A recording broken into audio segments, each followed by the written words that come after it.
sebenarnya nasi ini sudah hampir berbau. Nah, timbul pertanyaan, kalau umpamanya udah berbau, diapain gitu kan? Apakah masih bisa atau masih?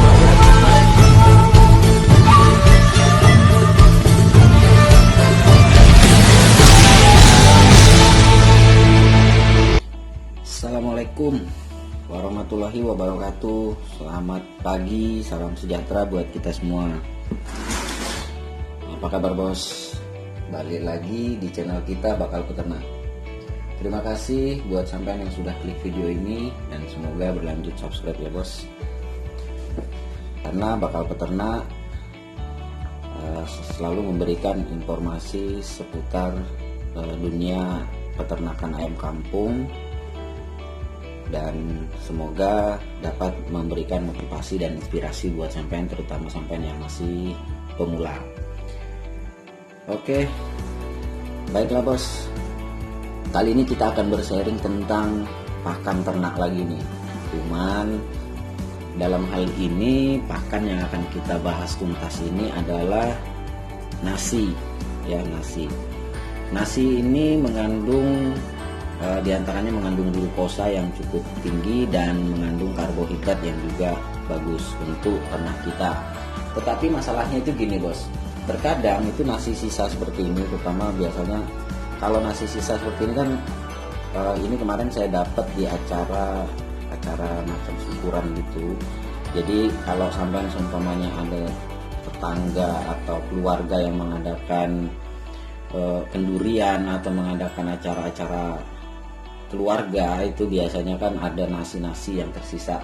Nah itu sebenarnya itu masih bisa kita olah menjadi pakan. Nah ini kemarin di salah satu acara syukuran kita dapatnya ini bos. Ini nasi yang boleh dikatakan nasi kemarin ini. Nasi kemarin, dan sudah pasti aromanya sudah mulai membusuk.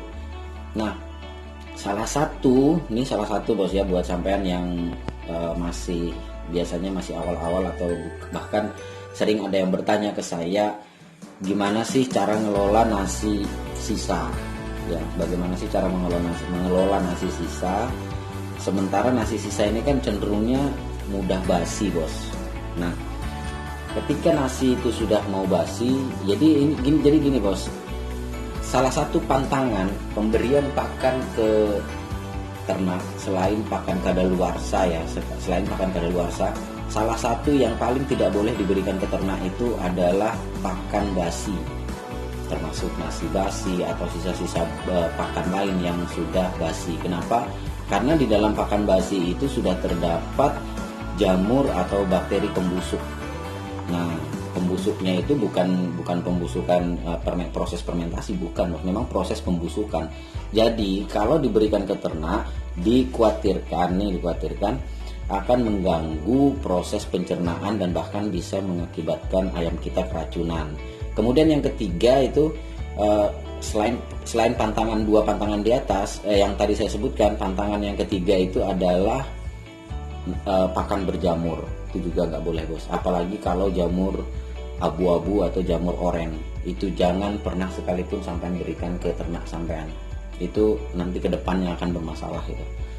Nah kita nggak akan bahas panjang lebar tentang pakan-pakan ini tadi. Intinya kali ini kita akan membahas tentang bagaimana mengolah nasi. Jadi ini nasi sudah berembun ya bos, sudah berair ya. Kalau nasi yang mau rusak itu kan biasanya dia cenderungannya dia berembun, memiliki kandungan airnya itu mulai menguap gitu ya, mulai berair, dan di situ adalah salah satu adalah tanda-tanda nasi itu sudah mulai rusak.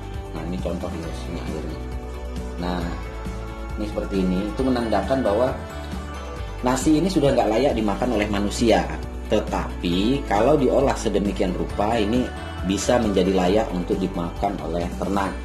Nah bagaimana cara ngolahnya? Sampai simak terus ya bos, kita akan kupas tuntas.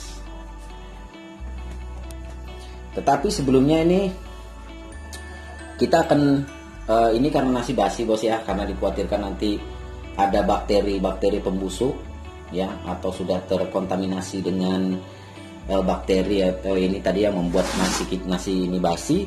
Jadi ini kita bilas dulu dengan air. Bilas dengan air, setelah itu kita tiriskan. Oke, simak terus.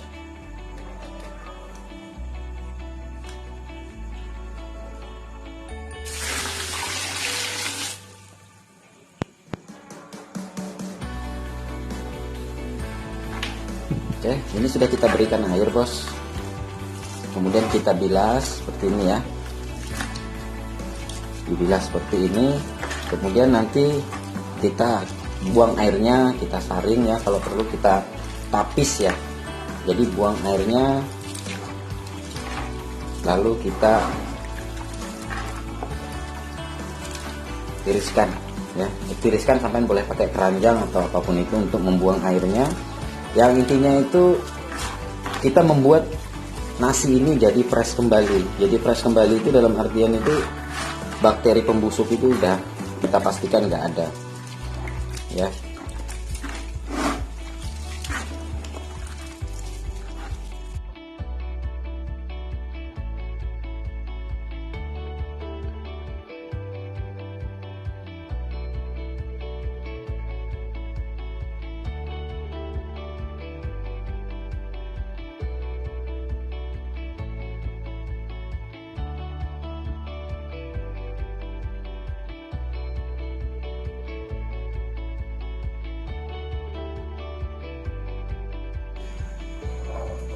Oke, terus juga catatan tuh gini bos ya.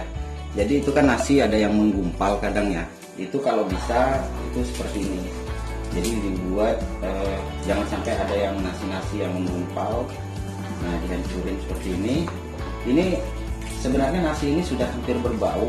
Nah, timbul pertanyaan, kalau umpamanya udah berbau, diapain gitu kan? Apakah masih bisa atau masih layak? Masih bos. Jadi syaratnya itu harus dicuci seperti ini dulu. Ya, dicuci seperti ini dulu sampai baunya itu berkurang atau hilang sama sekali ya. Jadi jangan dalam kondisi masih berbau atau hampir berbau itu sampai langsung fermentasi, itu akan percuma bos ya. Ya, jadi harus kita cuci terlebih dahulu dan dipastikan tidak ada nasi yang menggumpal. Lalu kita saring seperti ini, kita buang airnya, dibiarkan beberapa saat, baru kita salin ke wadah yang nantinya akan kita pakai seperti di sana itu ya. Nah, seperti di sana. Oke, baik bos, ini sudah tahap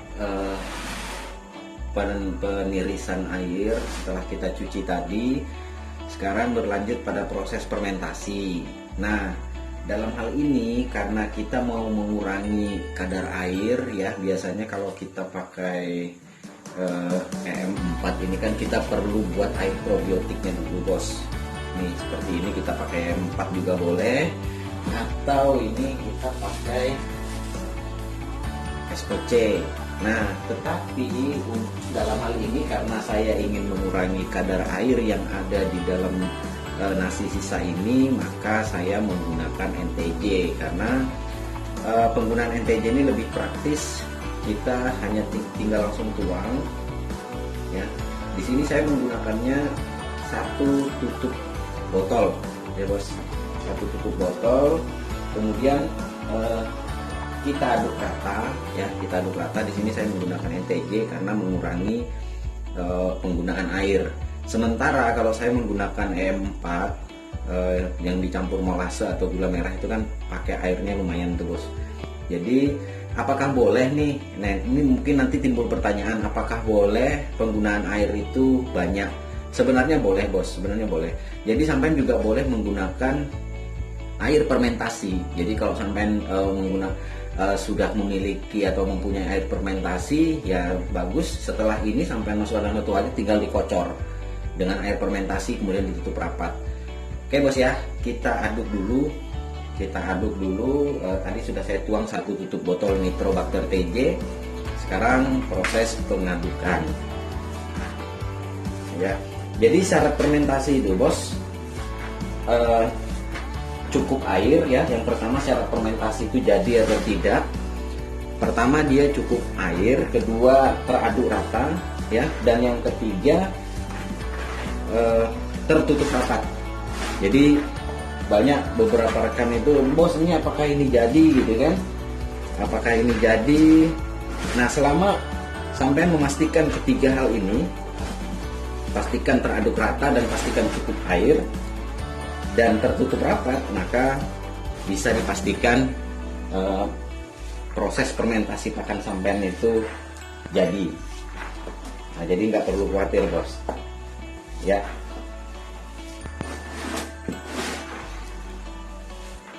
Kita pastikan saja dia teraduk rata.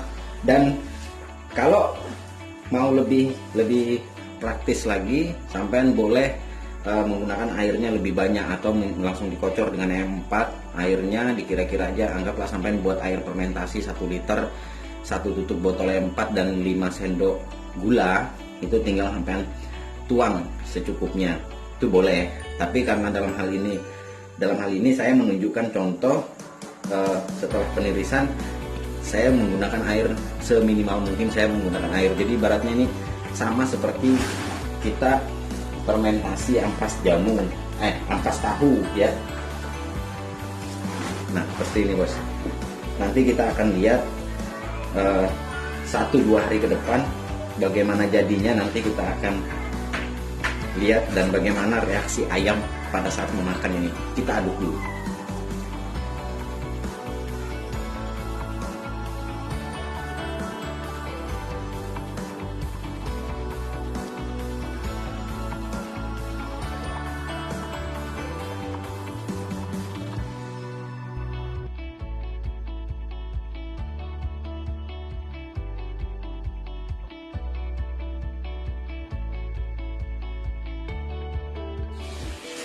Oke, setelah ini agak dipadatkan ya bos. Setelah agak dipadatkan seperti ini, kita tutup rapat. Oke, sekarang kita tutup. Jadi setelah kita tutup rapat seperti ini, kita biarkan 1-2 hari ke depan. Nanti baru kita buka, kita lihat seperti apa hasilnya. Oke bos. Oke bos, ini sudah kurang lebih sekitar 27 jam habis kita fermentasi menggunakan Nitrobacter TJ. Nah, sekarang kita mau campurkan ke bahan-bahan pakan yang lain. Ini sudah ada sayurannya, kita buka dulu ya. Oke, nah seperti ini jadinya bos. Tidak berbau, dan ketika baru pertama kali dibuka tadi aromanya aroma tape ya, aromanya aroma tape, tidak busuk, tidak berbau ya. Dia masih tetap bau aroma nasi itu masih ada, masih kental ya. Terus nanti kita campurkan pajangan sayur ini dan ini ya, dan ini juga bisa kita tambahkan ini. Nah, ini adalah air kaldu ikan bandeng. Saya dapatnya dari pengusaha Bandeng Presto. Kita campurkan aja dulu.